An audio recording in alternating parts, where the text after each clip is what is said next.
Se hoje toda alguém toma consciência do que é rádio e deixa de fazer, que amanhã coisas erradas acabam. Cada cabo não. E cada cabo para mim. A boa definitivamente pode deixar de fazer, mas se a estrutura da sociedade, social, econômica e política, mantém-se, quer dizer que tem condições para gerar aqui novo plano. Pode-se ali, por exemplo, não podia fazer, e com certeza que tem encontrado uma boa parte da sociedade disponível e aberto para aquela.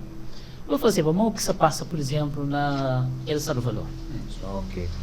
Ok, único que tem um presidente que opta por um processo de encarceramento em massa. Mas aquilo é o que está acontecendo. Aqui tem um processo de encarceramento em massa.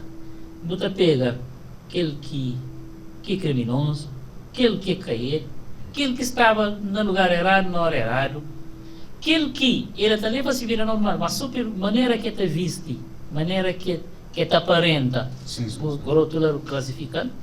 Ou seja, está bem tudo. Mas se as estruturas sociais não tiverem, sociais, econômicos e políticos, nova geração está reclusa. É cada cabo. Só está acaba com mudança de sistema. Se o sistema mesmo, e o sistema que gera, o sistema está combinado para gerar. Portanto, não coisa é Salvador, é dar uma aparente ilusão de sucesso ou de diminuição de ocorrência, mas mais à frente está explodindo. Até porque a boca fica com pessoas encarceradas para sempre. Ali está acontece sempre regularmente. Muda tem períodos da calmia, para onde eu vou encarcerar uma boa parte. Mas como o problema que está resolvido, ou que torna a largar-se, está tornando bem mal de cima.